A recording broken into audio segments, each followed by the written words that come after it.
Les éditions Tellem présentent un enregistrement intégral de Shades of Shadows de V.E. Schwab, lu par Sandrine Lara et Jérôme Keane. Entre magie et magicien, un équilibre doit impérativement s'établir. La magie étant par essence chaotique, le magicien, lui, se doit d'être calme.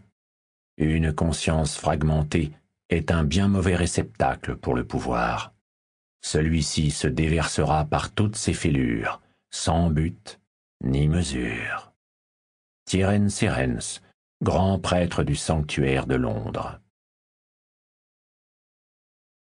Premier chapitre, une voleuse en haute mer. 1.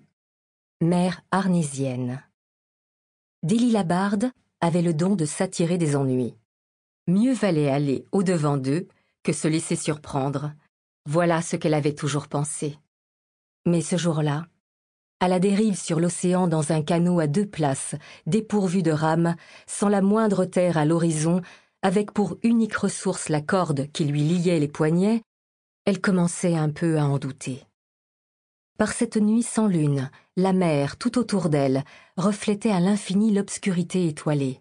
Seules les ondulations de l'eau sous la coque qui tanguait permettaient de séparer le ciel de l'océan.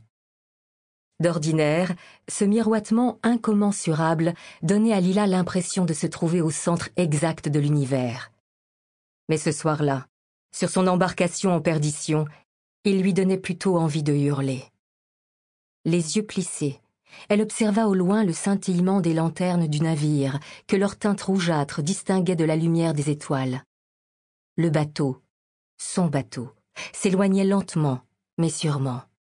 Malgré la panique qui lui montait à la gorge, elle tenait bon.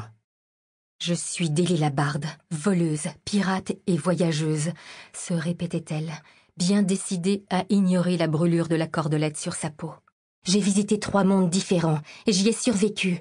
J'ai versé du sang de roi et tenu au creux de mes paumes la magie la plus pure. Je suis plus forte que l'équipage entier d'un bateau. Je n'ai besoin de personne. Il n'y en a pas 2 comme moi. » Soudain plus confiante, elle s'adossa au bastingage de la chaloupe et contempla la vaste nuit qui s'étalait devant elle.